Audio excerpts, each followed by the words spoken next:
50க்கும் மேற்பட்ட உலக நாடுகளில் 100 கோடிக்கும் அதிகமான ஆகாயம் தமிழ் பார்வையாளர்களுக்கு பேரன்பும் திருநன்றி. ஆகாயம் நேயர்களுக்கு வணக்கம். பாஜகவினுடைய மாநில தலைவர் பதவியிலிருந்து அண்ணாமலை அவர்கள் மாற்றப்பட்டதுக்கு பிறகு அவர் புறக்கணிக்கப்படுறார். இன்னொரு பக்கம் அவரே தனியாக கட்சி ஆரம்பிக்க போறார் அப்படின்னு சொல்லி பல்வேறு கருத்துக்கள் சோசியல் மீடியாவில் போயிட்டு இருக்கு. அதை நீங்க பார்த்துருப்பீங்க. இதனுடைய உண்மைத்தன்மை என்ன, பின்னணி என்ன அப்படின்றது குறித்து பேசுறதுக்காக அரசியல் ஆர்வலர் திரு ராஜகம்பீரன் அவர்கள் நம்ம கூட இருக்காங்க. வணக்கம் சார். வணக்கம். அண்ணாமலை அவர்கள் புறக்கணிக்கப்படுறாரா இல்லைன்னா அவராக தான் விரும்பி அடுத்தவர் கொடுக்கப்பட்ட பொறுப்பை பார்த்துட்டு இருக்காரா சார்? நண்டு கொளுத்தா வலையில கிடக்காதுன்னு சொல்லுவாங்க. அது நண்டுக்கு மட்டுமா சொல்லப்பட்டது அல்ல. பல பேர் உண்டு கொழுப்பவர்கள் எல்லாமே ஒரு கட்டத்துக்கு மேல எங்கு தொடங்கினார்களோ பயணத்தை, அந்த தொடக்கத்தை தாண்டி நான் யார் தெரியுமா என்று காட்டுவதற்கான ஒரு இடத்தை நோக்கி நகர்வார்கள். இது எப்போவுமே இருக்கக்கூடிய ஒரு நியதி. ஏறத்தாழ வெறுமனே ஒரு 9 ஆண்டு காலம்தான் ஐபிஎஸ் அதிகாரிக்கான பொறுப்பு. பாஜக தலைவரா 3.5 வருஷம்தான்.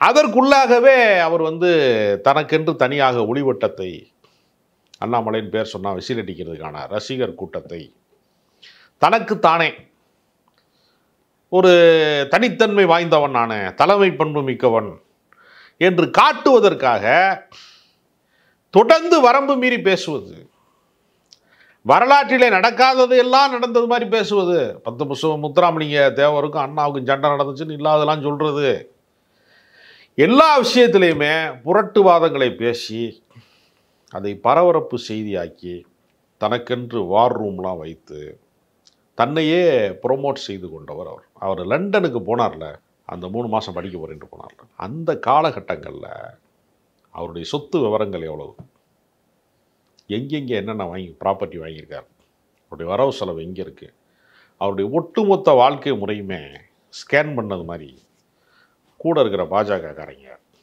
தெளிவான தகவல்களை எடுத்து, ஆதாரப்பூர்வமான தகவல்களை எடுத்து பக்காவாக தேசிய தலைமைக்கு தெளிவாக போட்டு கொடுத்துட்டாங்க. அதனால தான் அவருக்கு தலைவர் பதவியே நீக்கப்பட்ட ஒரு இடம்.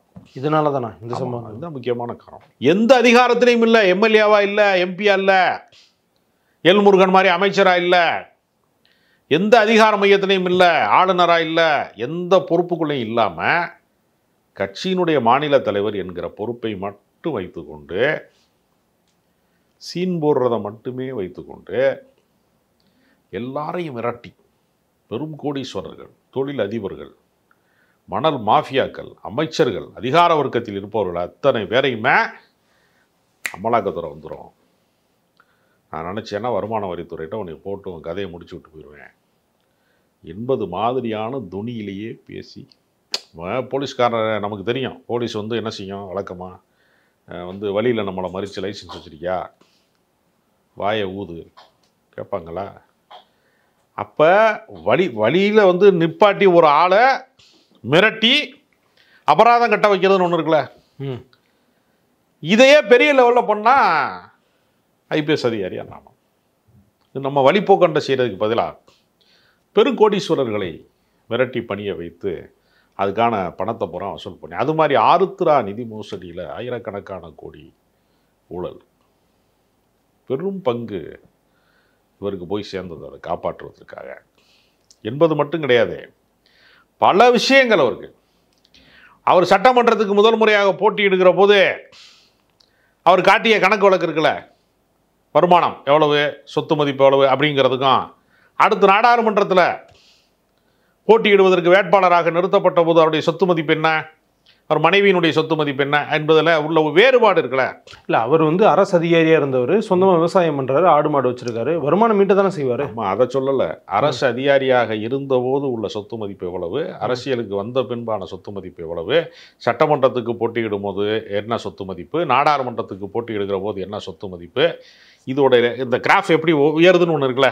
ஆனால் அவர் என்ன சொன்னார், என் வீட்டு வாடகை ஒருத்தர் கொடுக்குறாரு, டீசல் ஒரு ஆள் போடுறாரு, சோறு ஒரு ஆள் போடுறாரு, அப்படி தானே சொன்னார் நம்மகிட்டலாம். எளிய ஒரு ஆளாக எளிய மனிதர் அவர் காமராஜர், கக்கனு, நல்ல கண் வரிசையில் ஒரு பெரிய எளிய தலைவர் அவர் அப்படின்னு நம்மகிட்டலாம் சொன்னார். அதனால தானே இந்த கேள்வியை கேட்குறோம் நம்ம.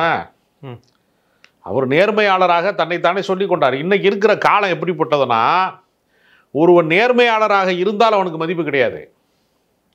நேர்மையாளரை போல பாவனை செய்கிறவன் வந்து வெற்றிகரமானவனாக மாறக்கூடிய ஒரு காலகட்டத்தில் இருக்கும். அதனால் அரசியலில் அடித்து பிடுங்கிறதுல வந்து அபாரமான அசாத்தியமான சாதனைகளை செய்து விட்டார் அண்ணாமலை என்று சொந்த கட்சிக்காரன் சொல்கிறான். நம்ம சொல்லலை. நம்ம பேசின எல்லா தகவலும் பாஜகவினுடைய இருக்கக்கூடிய கட்சி நிர்வாகிகளுடைய தகவல். அவர் என்ன செஞ்சார், நான் வந்து திமுக காரங்க சொத்து பட்டியலை வெளியிடுவேன் அப்படின்னு அவர் சொன்னார். ஆனால் அவர் சொத்து பட்டியலை அவன் பாஜகக்காரன் வெளியிட்டான். அண்ணா அறிவாலயத்திலேருந்து செங்கலை உருவ போகிறேன்னாரு, அவரை கமலாலயத்திலேருந்து உருவிட்டாங்க. தான் நடந்தது. இல்லை, ஆனால் அவர் வந்து நேர்மையான வழியிலே சம்பாதிச்சிருக்கான வாய்ப்புகளும் இருக்குது தானே. அதாங்க, நேர்மையான வழியில் சம்பாரிச்சு தான் 85 கோடிக்கு வந்து 16 ஏக்கரை வாங்கி பால் பண்ண வைக்க போகிறேன். சிறுவாணி ஆறு போகிற திசையை பார்த்து அப்படியே ரொம்ப ஒரு இயற்கை எழிலான அந்த மலை பிரதேசத்தில் அவ்வளவு ஏக்கரை 16 ஏக்கரை வாங்கி போடுறாரு 85 கோடிக்கு. இதெல்லாம் நேர்மையினுடைய உச்சம்தான். அதில் என்ன சந்தேகம் உங்களுக்கு? முதல் முறையாக சட்டமன்றத்துக்கு போட்டிடுறப்போ என்கிட்ட ஒரு ஹோண்டா கார் இருக்குது, சின்ன கார் இருக்குது, அது தவிர வேறு ஒன்றுமே இல்லைனாரு. இப்போ அவர் பேரில் 4 கார் இருக்குது.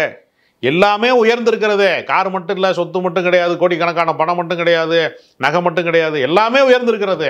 எப்படி உயர்ந்தது அது சொல்லணும்ல. அவருடைய சொத்து மதிப்பை வெளியிட்டிருக்கிறார். ஆதாரங்களோடு வெளியிட்டிருக்காங்க சில பேர். இது வந்து சும்மா போகிற போக்கில் உள்ளது அல்ல.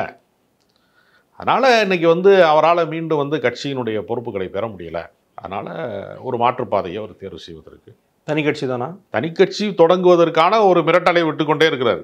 நான் தனி கட்சி தொடங்க போகிறேன், கொங்கு மண்டலத்தில் நான் செல்வாக்கு மிக்கவேன், கொங்கு நாட்டு ஜனதா கட்சி ஆரம்பிக்க போகிறேன் அப்படிலாம் சொல்லிட்டு இருக்காரு. அப்படிப்பட்ட பேச்சுவார்த்தை போகுது. அவருடைய ஆதரவாளர்களை வைத்தே இது மறைமுகமாக பாஜக மிரட்டுறது தான். ஒரு கட்டத்துக்கு மேலே என்ன செய்வாங்க அவங்க? அவருக்கு எந்த பொறுப்பு கொடுக்கல. இவர் மீதான நம்பகத்தன்மையை அவர்கள் இழந்து நிற்கிறார். நான் கட்சியை வந்து பெருசாக வளர்த்துருவேன், அப்படி பண்ணிடுவேன், இப்படி பண்ணிடுவேன், அதிமுக ஒழிச்சிருவேன், திமுக ஒழிச்சிருவேன், நான் தான் ஒரே ஒரு சண்டியர் இந்த உலகத்தில் வேறு யாரும் கிடையாது, நான் தான் வந்து ஒரு பெரிய மாவீரன் அப்படின்னு அவர் சொல்லிக்கிட்டே இருக்கார். அது எதுவும் நடைமுறையில் சாத்தியப்படலை. கட்சி வளர்ச்சி என்கிற பேரிலே தன்னை வளர்த்து கொண்டார்.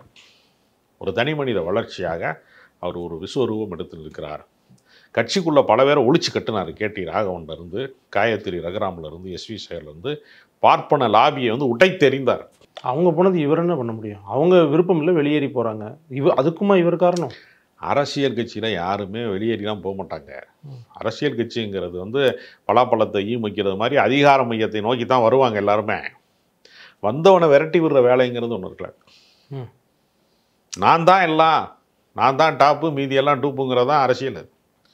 அதனால் வர்ற ஆட்களை விரட்டியாச்சு. என்ன எஸ்வி சேகர் வந்து நான் மோடிகிட்ட பேசினேன், நான் தான் கட்சிக்கு எல்லாம் அப்படின்னு சொல்லி அவரே நான் உறுப்பினர் சேர்க்கை செய்கிறேன் அப்படிலாம் சொன்னார். அவர் என்னென்னமோ செஞ்சு பார்த்தாரு, எதுவும் நடக்கலை. எண்ணெயை தடவிக்கிட்டு மண்ணில் புரண்டாலும் ஒட்டுற மண்ணு தான் ஒட்டும்பாங்கல்ல, அது ஒன்றுமே ஒட்டலை அவருக்கு. அதனால் அவருடைய சூழ்ச்சி வந்து ரொம்ப அசுர வளர்ச்சி வந்து ஒரு கட்டத்தில் முட்டுச்சந்தில் வந்து டெட்டனில் வந்து நிற்கிது. இனி அவருக்கு நகர்வதற்கான திசை எது, எந்த வழியாக போக போகிறார் அப்படிங்கிறது எனக்கு தெரியும். தமிழ்நாட்டு மக்களுக்கு வந்து அவரை பெருமளவில் அறிமுகப்படுத்தின ஒரு பத்திரிகை, அவங்க தான் வந்து இந்த மாதிரி இயற்கை விவசாயம் செய்கிறார், ஐபிஎஸ் வேலையை விட்டுட்டு வந்துட்டார் அப்படின்னு நிறைய அவரை வந்து ஒரு அறிமுகப்படுத்தினாங்க, அவரை பற்றி எழுதினாங்க. இன்றைக்கி அதே பத்திரிகையினுடைய இன்னொரு வேர்ஷன், அதே பத்திரிகை அந்த குடும்பத்தை சேர்ந்தவங்க வந்து இவர் ஒரு சொத்து வாங்கியிருக்காரு, மற்ற கட்சிகளோட சேர்ந்து ஒரு கூட்டு சொத்து மாதிரி ஒன்று வாங்கியிருக்காருன்ற ஒரு தகவலையும் வெளியிட்டிருக்காங்க. இது என்ன சம்பவம்? இது ஒன்றும் இல்லை, இது வியாபாரம் தான். நீங்கள் ஒருத்தரை வந்து சாமானியராக இருக்கக்கூடிய ஒருத்தரை பிரபலமாக்குறதுக்கு பேமெண்ட் வாங்குறீங்க. வாங்கிட்டு ஒரு ஆட்டுக்குட்டி மேய்க்கிறாரு, இயற்கை விவசாயம் பார்க்குறாரு, இந்த சாமியார் ரொம்ப உண்மையாக இருக்கிறாரு, சித்தர் மாதிரி இருக்கிறாருன்னு சொல்லி நீங்கள் ப்ரொமோஷன் பண்ணி அவரை கார்பரேட் சாமியார் ஆக்கி காசு சம்பாதிக்கிறதுக்கு அவர் செலவு பண்ணி உங்களை எழுத வைப்பார். முதல் கட்டமாக அவரை அந்த சாமியார் எழுதுவியா, அல்லது ஒரு அரசியல் தலைவர் ஆட்டுக்குட்டி மேய்க்கிறாருன்னு எழுதுவிய, எழுதி ஒரு மாதிரி உத்தமர் உண்டா அப்படின்னு மக்கள் மன்றத்தில் கொண்டு போய் சேர்க்கறதுக்கு ஒரு பேமெண்ட் இருக்குது. அப்புறம் அவர் பெருசாக வளர்ந்து எல்லா டுபாக்கூர் வேலையும் பார்த்து புடிபடும் போது புடிபட்டதை எழுதினாலும் காசு வருதுல்ல. ரெண்டுமே வியாபாரம் தராங்க. ப்ரொமோஷன் ஒர்க்குக்கு ஒரு வியாபாரம். ஆள் வீழ்ச்சி அடைஞ்சிட்டாரு அல்லது மாட்டிக்கிட்டாரு ஒரு பிரச்சனையில் அப்படின்னா அதை அம்பலப்படுத்துறது வியாபாரம் தானே. ரெண்டுலேயுமே ஆதாயம் தாங்க அடையும் அந்த பத்திரிக்கை. எந்த பத்திரிக்கைன்னு கிடையாது, என்ன பத்திரிக்கைன்னு பார்க்குறவங்களுக்கு தெரியும். அதனால் இந்த கொம்பு முளைச்ச பத்திரிக்கை எல்லாருக்கும் தெரியும். அம்பலப்படுத்தியிருக்காங்கன்னா அது உண்மைன்னு எடுத்துக்கலாமா நீங்கள் சொல்கிறது படி பார்த்தா? ஏங்க, ஒரு தகவல் வந்து இப்போ நம்ம பேசுகிறோம், தகவல் பொய்யானதுன்னா அவங்க வழக்கு போடுவாங்க. அமைதியாக இருக்கிறாங்கன்னா என்ன அர்த்தம்? என்ன சொத்து சார் அது? என்ன விவகாரம் அது? விவகாரம் என்னங்க, நீங்கள் மணல் மாஃபியாட்ட போய் வந்து நான் பிடிச்சி கொடுத்துருவேங்கிறதாங்க மத்திய அரசாங்கத்தில் வருமான வரி ஏய்ப்புன்னு ஒன்று இருக்காட்டையா. நீங்கள் வந்து எப்படி வந்து இந்த பணம் உங்களுக்கு வந்துச்சுன்னு ஒரு கேள்வி இருக்குல்ல, அது வந்து அவர் மிரட்டலின் வழியாக அதிகாரத்தை பயன்படுத்தி வந்து விசாரணை அமைப்புகளை வந்து நான் ஏவி விட்டுருவேன், செந்தில் பாலாஜிக்கு என்ன நடந்துச்சோ அது மாதிரி நடக்கும், உனக்கும் நடக்கும் என்று அச்சுறுத்தி பணம் வசூலிக்கிறார். அதில் செல்வ செழிப்பாக மல்டி மில்லியனியராக மாறி நிற்கிறாரு. இதுக்கு மேலே இவரை வச்சுருந்தோம்னா கூட இருக்கிற ஆளையெல்லாம் காலி பண்ணிடுவார். கூட இருந்துக்கிட்டே கட்சிக்காரனை பூரா காலி பண்ணிட்டார். அதனால் இவரை கூட வச்சுக்கிறது ஆபத்து என்கிற நிலைமைக்கு அச்சம் வந்து விட்டது பாஜகவுடைய நிர்வாகிகளுக்கு. அது போக நீங்கள் பார்த்தீங்கன்னா அவர் டீம் சேர்த்தாரு பாருங்கள், சமூக விரோதிகள், ரவுடிகள், படப்பை குணா, இப்போ பிளேட்டு போடுறவன், பிளேட்டு பக்கி எல்லாத்தையும் சேர்த்தார்ல.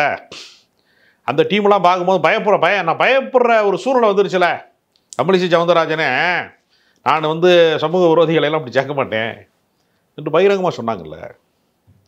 அப்போ அப்படிப்பட்ட அச்சப்படக்கூடிய சூழலை, கட்சிக்குள்ளே இருக்கிறவனுக்கே பாதுகாப்பு பிரச்சனை இருக்குது, எவனாவது என்னமாவது பண்ணிடுவானோங்கிற அச்சம் இருக்குது, அப்படிங்கிறது முக்கியமானது.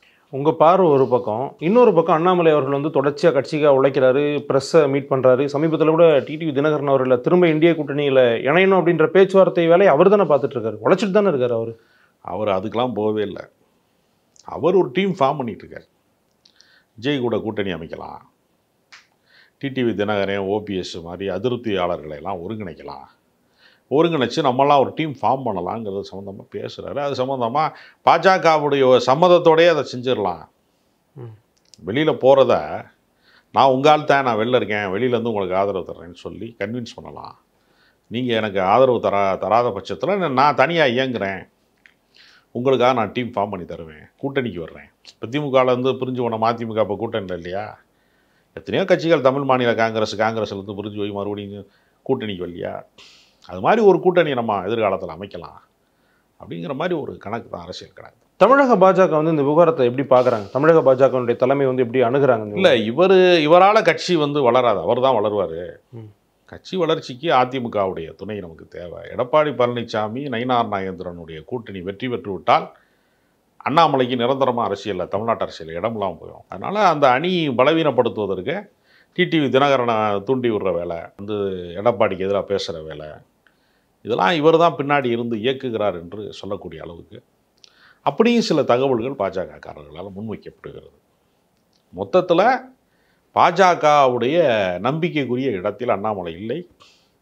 அவர்கள் வேறு தலைமையை நோக்கி போயிட்டாங்க மாநில அளவில்.